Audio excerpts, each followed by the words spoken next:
Hi everyone, Professor Gustin here, and we're on week 7. We're going to be talking about microbial nutrition and growth, and we have part 1, and then it's a big topic. So in week 8, we're also following up on this, and we'll be on part 2. Before we get going on that, though, I just want to talk to you a little bit about lecture exam number 1, and the lab practical, which I got graded and got a chance to look over how things were going. And I think the exam went really well, actually. The most common grade was an A. The average for the class was 76%. So I think that's pretty good. I do find with online classes, I mean, I always have a few people in, whether it's live or online, that kind of fall in the D and F zone and really struggle. And, um, and I think for a lot of people, memorizing a lot of information can be really challenging. Remember, when I'm making up these tests and what I want you to be able to do, practice with the lecture study guides. I take the questions right out of the lecture study guides. I use those. If you're not using the videos to complete your notes in your lecture study guides, I highly recommend doing that.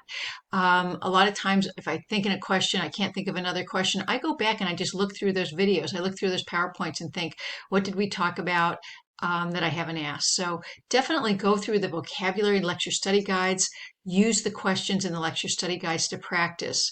And remember that it's not just reading the content, but it's practicing recall. You've got to practice. Get your vocabulary words, say them out loud without notes in front of you. See if you can remember them. Your learning outcomes. See if you can state the learning outcome. And if you can't, then go back and look in your notes and test yourself again. Recall is really what you want to be practicing.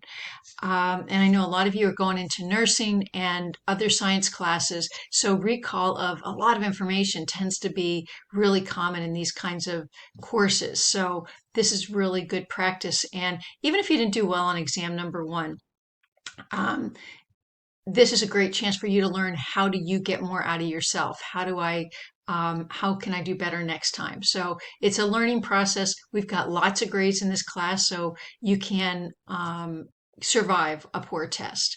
So, but there were a lot of good grades with exam number 1. Remember that you can see what you got wrong. Go look in your syllabus. There's a section in there that says, how do I see what I got wrong on a test? So you can do that and review.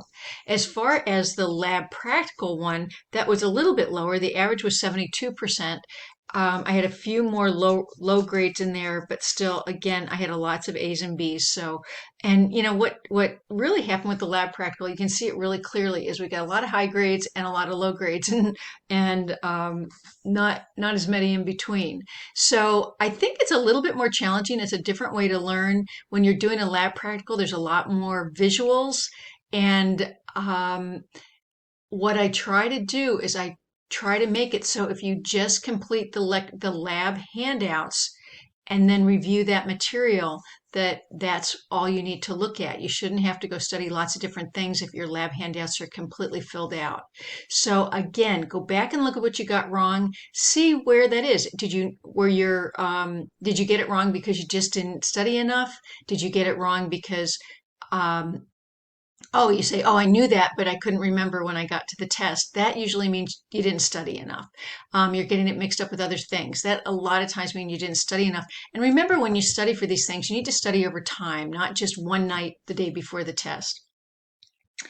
Um, there's a lot of visuals in the lab practicals, so make sure that you know what the tools are that you're using. And I try to ask questions, like especially with the virtual labs.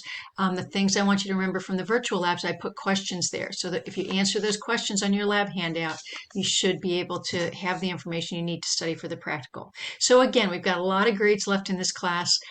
Keep it up, stay on track, and you should be fine. If you have individual questions or need personal advice, just contact me by email and we'll find a time to talk.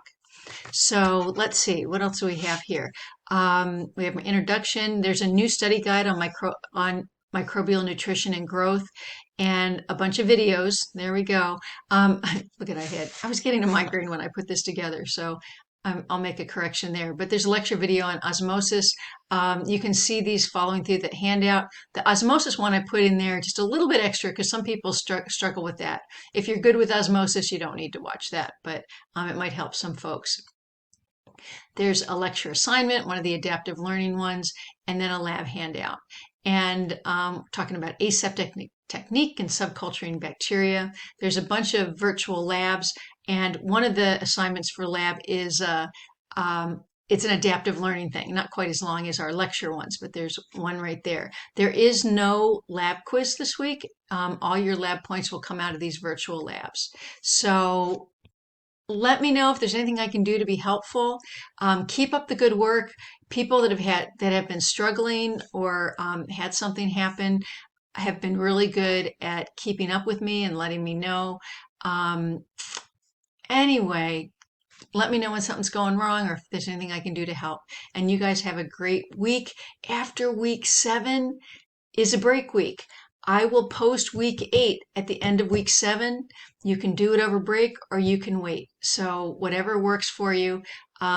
Personally, I need a break, so I'm probably take relax a little bit. But I will have week 8 posted at the end of week 7, and I will have week 9 or no, and that will be continue to be posted by at the end of um, break week. So you can work on microbiology on break week and get ahead, or you don't have to. So whatever works for you. You guys have a great week. Take care.